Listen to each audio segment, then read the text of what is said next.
This week in World of Tanks, you can get your hands on the Skoda T56. This is a $50 auto-loading Czechoslovakian heavy. It's a vehicle that features an insanely dangerous gun, decent mobility, and overall very fun playstyle. In today's video, I'll be showcasing this tank's capabilities with some live gameplay and sharing my opinion on whether I think this is a good tank to pick up or to stay far away from. Now, a lot of people are always talking about the BZ176 and how this is the most overpowered tank in the game. And while I do agree that there are certain mechanics this vehicle is incredibly stupid on, it is not the most accurate. Once you run out of rocket boosts, it is incredibly slow, and it doesn't have the most DPM. Where the Skoda T56 has better overall mobility, much better accuracy, it's got better DPM, and because of that, I actually personally find the Skoda T56 to be a much more consistent performer. Yes, there are definitely situations where the BZ will farm with its stupid armor and capabilities, but I feel like this tank is just as capable in a lot of situations. There's not many tier 8s that can go up against a tier 10 and win the trade, but in this vehicle, that's actually pretty easy to do with a double shot 460 alpha that is dealing 920 in, 3.7 seconds or something like that? It's kind of crazy. So I really like the Skoda T56 in that regard, and it's why it's such a well-wanted vehicle. So here we are in a pretty solid matchup. This is an all-tier 8 game, which I always like because I think it showcases the best capabilities of a vehicle. You're not fighting lower tier tanks where you can farm. You're not fighting higher tier tanks where you're going to get farmed. I feel like in a tier 8 matchup, it's as good as it's going to get. Now, my personal loadout for this vehicle is pretty dang basic. We've got vents, we have food, we don't have a gun rammer because obviously this is not a loader. We've got an aiming device because this vehicle's accuracy is pretty dang poor, and we have V-stabs to allow this vehicle to be more accurate on the move because its on movement dispersion base is 0.2, which is pretty freaking awful if I'm going to be honest. So after kitting everything out, this vehicle should be fairly effective. Now mobility wise, you're not the fastest, you're 35 kilometers per hour. I actually just realized I forgot to put field modifications on this tank, so we're actually a little bit worse than we normally would be, which is a bit unfortunate. Yeah, my brain just clicked and I was like, uh-oh, I forgot field modifications. It's not the biggest deal ever, though. We can put field mods on after this game, and we can probably increase our top speed maybe a little bit, or our hit points, stuff like that. But we are going to move up. Hopefully this Tiger 2 doesn't block us. I don't know why he's taking such a weird route, but we should be all good. So what does the enemy team have? They got two BZ166s, which are pretty easy to fight. They got two AMX M4s, which does have a weak hatch, but a very strong hull. But we can actually see one of the AMXs already detected. Our 703 is aiming in over here, and I don't really blame him. Unfortunately, I should have shot that, but I don't know why I didn't, to be honest. We got the T-34 too. There's one shell into his vehicle, and actually, we just killed him with the fire. Well, that's pretty solid. 774 damage. That right there is a good example on why I'm running accuracy with this tank. Being able to hit your shots is so incredibly important. So, let's see. We're going to move up over here.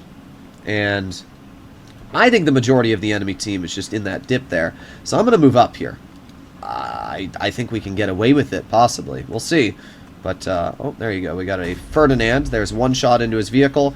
He bounced me, and two shots. I mean, look at that damage. We just absolutely annihilated that Ferdinand. There's nothing you can even really do to counter it. So, now we got the T-32, we got the Ferdinand, and we got a BZ in the back.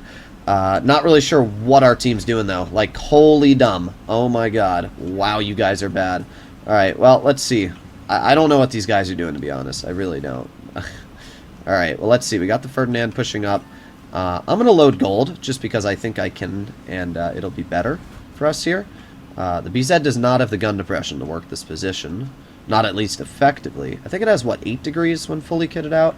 We got the T-32 right in front. Let's get one tracking shell into the T-32, and two. There you go. Ferdinand was able to hit us right on the upper plate, actually. Very surprising. But again, 2,600 damage dealt is pretty dang solid. T-32 gets cleared, which means all that's left is the Ferdinand at this point. So pretty easy stuff as of now. Alright, well, I'm just going to move up a bit, and we'll see if I can... I don't want to take the shot from that Ferdinand, personally, so if my teammate wants to go for that, he can. But you know what? I'll take the hit. I think it's worth it if I can just clear him. So there's 1 pen into his vehicle, and 2. There you go. Easy clear. I don't know why my team is such a bunch of wimps. Like, holy wimps, guys. Full health, pretty healthy, and you're just sitting here doing nothing, really. Alright, well, am I going to die because of my teammate? No, I'm not. I'm going to get wedged into the wall again. Wow. Alright, well, let's move up a bit, and let's aim it on the BZ. Not able to hit him in the hatch here. I'm just going to drive up. There you go. 1 hatching shell into his tank, and there you go. 2nd hatching shell finishing him off. I think it was worth it to bleed my health to make that play. These guys have no clue what they're doing, to be honest, and I mean, look at this guy. Like, they don't know where they're driving. They seriously, look at this. Like, what are you doing? I'm not going, guys. I got 80 health. I'm not going. It's not hard to figure out. I don't know what the heck these guys are doing here. Holy bad. Well, the Skoda showcased why it is an absolutely fantastic vehicle here. The gun hit all the shots we've really fired. The mobility wasn't an issue. And while the armor didn't really work too well, it's mainly down to the fact that we were just driving out in the open so that we could actually do things. Our team was not obviously allowing us to do much there. So the Indian Panzer probably left. Would not be surprised if I do end up dying here.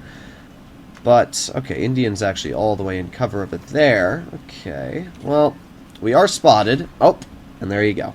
Pretty expected. I'm not surprised at all about that, but whatever. 4,000 damage is a very good result for our tank, and it really does showcase where the Skoda is fantastic. If our team had a little bit of brain cells, this could have been a much easier situation we were in, but hey, I mean, I can't get too mad. It was still a win.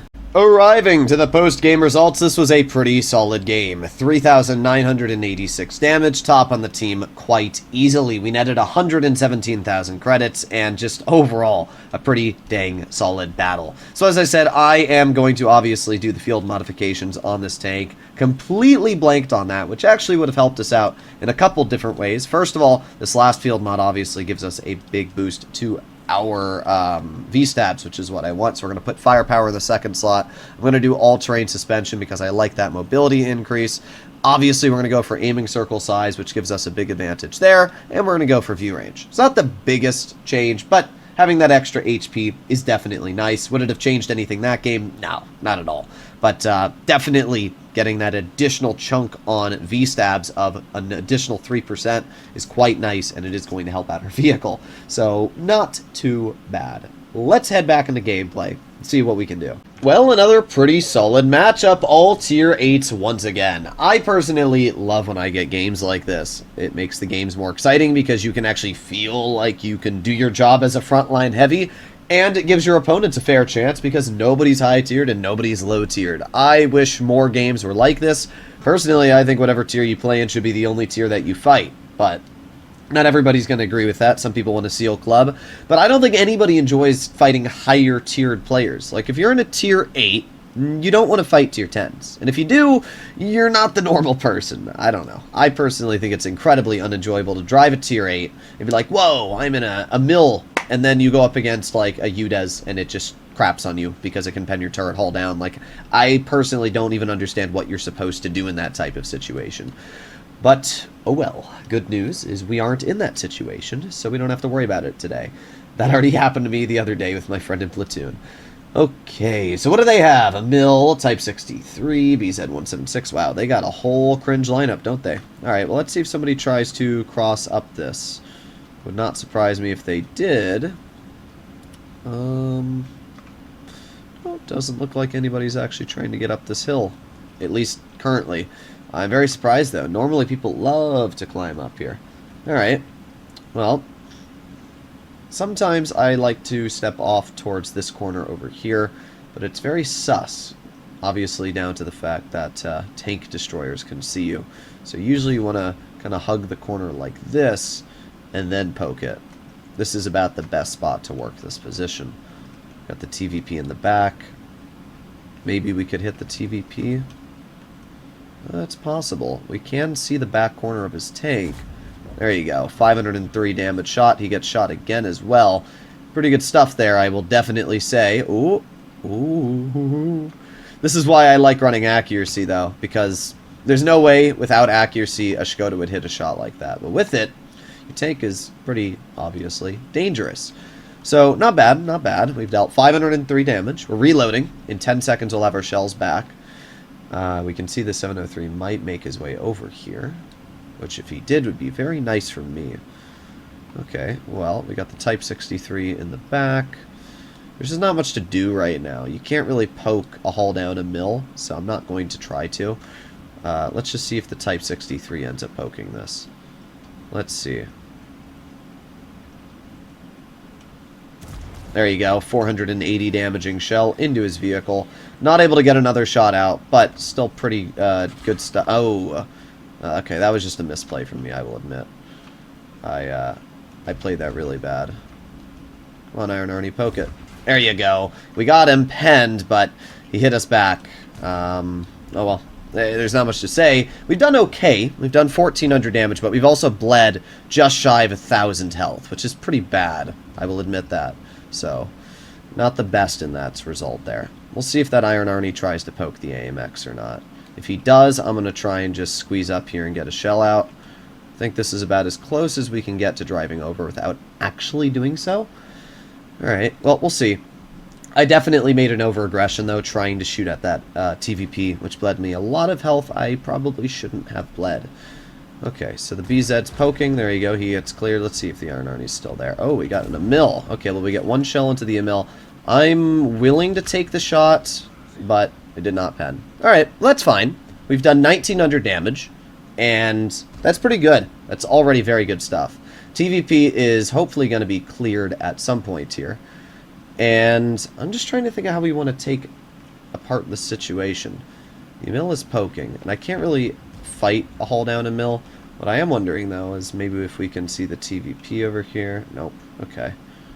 Alright. Well, our Charlemagne is holding against the BZ and 703 version 2, which is obviously pretty good stuff. AMX really can't make a play. I really can't make a play because of this Emil over here. Plus, the Iron Arnie could be over here still. And if I make that poke, I could literally instant die. So, for now, we're just going to wait. Oh, the Iron Arnie is spotted off to the other side, actually. Which means I'm going to go for it. We'll see if the Emil is over here or not. He is. Not able to pen him. Not worth it. This tank does not have enough pen. 248 mils. It's like a 50-50 whether you're able to cut through that turret. But that's on flat ground. It's definitely not worth the risk in this situation. So I'm just going to reload, and I'm going to pretend like I'm leaving. And what I'm hoping is that maybe that Emil will get a bit distracted and come over here. BZ gets shot, which is always pretty good. Okay, well, let's poke this again. We'll see if we can get a shell into the Emil or not. There you go. One shot into his vehicle. He shoots. There you go. Able to overmatch his turret armor and get the clear. That is what we want. Nice. Okay, sweet. Artillery. Alright, well, the problem is, again, we can't really make a play here. The tank destroyers. 2 SU-130s. Actually, we can see where 2 of the SU-130s are. Oh, nice. Okay, TVP's done. That's huge, actually. Alright, I'm going to wait for the AMX to move up. What I'm going to do is I'm actually going to cut down low here. I think this is a better play. Oh, we got spotted. And there's a BZ-176 and everything else over here. Okay. We'll see what we can do. I kind of wish I'd stayed up top now. Alright, well. Alright, they both shot, so we're gonna... Oh, okay, I guess I can't pen the 703 at that angle. There you go. I was hoping we would high roll it, but we didn't. However, we still brought the 703 down quite a bit. He is no longer healthy, even in the remote bit. Okay, well, Iron Arnie is holding in a pretty solid spot there. I don't want to be hit by the artillery, so I'm going to stay back. Okay, he's dead. That's pretty good. Okay, he's dead. Oh boy, oh boy, oh boy. I don't want to die to a tank destroyer. Woo! Yep. I was very worried about a TD, and I knew that there would be a vehicular somewhere back there. Thankfully, we were able to play it a bit smart, and we're not dead yet. Alright, let's move up. We got the G-SOAR detected on the side. We are spotted ourselves, which is a bit sus, but we're good. G-SOAR is all the way in the back. Let's aim it on his vehicle. Bonk. There you go. 396. Let's back up. There you go. Nice stuff. Sweet. Alright, we've dealt 3,600 damage. The SU-130 is dead. The ELC is fighting the other SU-130. Artillery shouldn't be able to kill us, especially because it's a French arty. I don't think it'll be able to kill us in one hit. But you never know. We are going to head all the way up top here. And maybe if we don't even get a shell into the SU, we might be able to get a hit into the artillery if the CS spots him, or the ELC, possibly. Don't know, but I guess we'll find out. Let's just head up over here, and we'll keep our turret turned sideways. That way, if the arty gets spotted, we can possibly get a shell out. Let's see. Oh, come on, SU, back up. Bunk, 440 damage shell. And bunk, there you go. Sweet. This was a 4,257 game. So again, the Skoda T56 is a vehicle that can do incredible. I bled a bit of health when I shouldn't have in this game against the Iron Army and TVP. I could have been at about 800 right now, but instead I made a bit of a bad play, allowed them to pen me, which was my fault. But, as we can see, pretty solid game overall. The Skoda T56 is just an insanely dangerous vehicle, because if you make a misplay like that Emil did, you are able to greatly punish for it. I baited that Emil by pretending I was leaving. He pushed up thinking that he could get away with it, and we absolutely obliterated him. And that's what you want to do, is you want to wait for your opponents to make misplays and punish them for it. So this game was a very solid result. Double the next highest on the team, and that's always a very, very good feeling. As I said, I love getting tier 8 matchups because it means that you can do a lot better in these types of games. Personally, I think the Skoda T56 is an absolutely fantastic tank to get your hands on. Is it worth $50? Well, that depends on who's wanting to spend the money, because it's a tricky decision. On one hand, the tank is fantastic, it's honestly overpowered, and incredibly strong. But the other hand, $50 is about the same price as a AAA game. So I don't know. It's really up to you whether you think this tank suits you. Hopefully this video helped you out on deciding that opinion. I'll see you in the next one. Bye-bye.